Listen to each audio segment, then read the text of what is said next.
Hanumanthu congratulation and win ಆಗಿದ್ದೀರಾ. ಏನ್ ಹೇಳ್ತೀರಾ? ಫೈನಲ್ ಆಗಿ ನೀವೆಲ್ಲ ಅನ್ಕೊಂಡಿದ್ರ ನೀವು ಇಲ್ಲ ಜನಗಳು ನಂಗೆ ಓಟ್ ಹಾಕ್ತಾರೆ, ಏನೇ ನಾಮಿನೇಟ್ ಮಾಡಿದ್ರು ಜನಗಳು ನೋಡ್ಕೊಂತಾರೆ ನನ್ನ, ಜನಗಳು ಓಟ್ ಹಾಕ್ತಾರೆ ಅಂತ. ಸೊ ಆ ಒಂದು ಅವಾರ್ಡ್ ಪಡಿಬೇಕು ಅನ್ನೋದು ನಿಮ್ ಕನ್ಸಾಗಿತ್ತು. ಏನ್ ಹೇಳ್ತೀರಾ? ಬಿಗ್ ಬಾಸ್ ಟ್ರೋಫಿ ಪಡೆಯೋದು. ಅಕ್ಕ ಹಂಗೇನಿಲ್ಲಕ್ಕ, ನಾನು ಗೆಲ್ಬೇಕಂತ ಬಂದಿದ್ದಿಲ್ಲ. ಅದ ನಾನ್ ಬಿಗ್ ಬಾಸ್ ನನಗೆ ನೋಡ್ತಿದ್ದಿಲ್ಲ, ಕೇಳ್ತಿದ್ದೆ. ಅಂದ್ರೆ ನಾನು ಬೇರೆ ನಮ್ ಜಿ ಕನ್ನಡ ಇದ್ನಲ್ಲ, ಅದು ತವರ ಮನೆ ಇದ್ದಂಗಿತ್ತ. ಈಗ ಗಂಡನ ಮನೆಗೆ ಬಂದೀನಿ ಕಲರ್ಸ್ ಕನ್ನಡ. ಹನ್ನೊಂದು ದಿವಸಕ್ಕೆ ನಾನು ಅದನ್ನ ಬಾಳ್ ನೋಡ್ತಿದ್ವಿ. ಇದೇನ ನಮ್ ದೋಸ್ತರೆಲ್ಲ ನೋಡ್ತಿದ್ರು ಬಿಗ್ ಬಾಸ್ ಅಣ್ಣ, ಹೋಗ್ ಒಂದ್ಸಲ ಏನಾರಾಗ್ಲಿ ಅವನ ಹೆಸರಾಗ ಆಗ್ಲಿ ಏನಾರಾಗ್ಲಿ ಒಟ್ಟ ಒಂದ್ಸಲ ಸುದೀಪ್ ಸರ್ ಇರೋ ಮಟ್ಟ ಹೋಗಂತ ಅಂದ್ರ ಅದಕ್ ಬಂದಣ. ಅದ ಹೋದ ನಾವು ಏನ್ ತಲೆಯಾಗ ಹಂಗ ಇರ್ಬೇಕು ಹಿಂಗ ಇರ್ಬೇಕು ಅನ್ಕೊಂಡಿದ್ದಿಲ್ಲ. ನೋಡ್ಕೊಂಡ್ ಹೋಗಿದ್ರ ಹಿಂಗಿರ್ಬೇಕು ಅನ್ಕೊಂತ ಮೊದಲ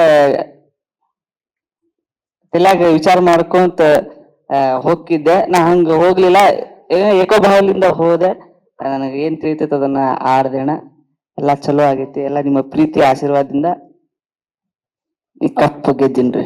ಹನುಮಂತು ಓಕೆ ಕರ್ದಿದ್ರಿ ನಾನು ಈ ಸಲ ಅದ ಸುದೀಪ್ ಸರ್ ಲಾಸ್ಟ್ ಈ ವರ್ಷ ಬಿಗ್ ಬಾಸ್ ನಡ್ಸದಂತ, ಮುಂದಿನ ವರ್ಷ ನಡ್ಸಲ್ಲಂತ ಅವ್ರ ಯಾವ್ದ್ರಾಗ ಬರ್ಕೊಂಡಾರ ಅಂತೇಳಿ ಅದ ಅಂದ್ರಣ.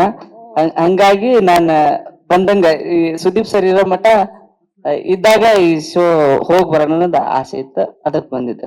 ಹನುಮಂತು ಈಗ ಗೆದ್ದಾಯ್ತಲ್ವಾ, ಯಾವ ಸ್ಟ್ರೆಂತ್ ನಿಮ್ಮನ್ನ ಗೆಲ್ಲಿಸ್ತು ಅಂತ ಅನಿಸ್ತು? ಅಂದ್ರೆ ಶಕ್ತಿ, ಯಾವ ಎನರ್ಜಿ?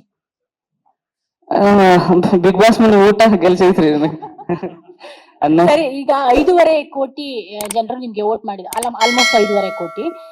ಅವರು ಏನನ್ನ ನೋಡಿ, ಯಾವ ಮಾನದಂಡ ನೋಡಿ ನಾನು ವೋಟ್ ಹಾಕಿರ್ಬೋದು ಅಂತ ಅನಿಸ್ತು ನಿಮ್ಗೆ?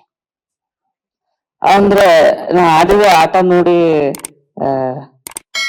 ಹಾಕಿ ಗೆಲ್ಸಾರಕ್ಕ. ಆಟ ಅಲ್ಲಿ ಟಾಸ್ಕಾ?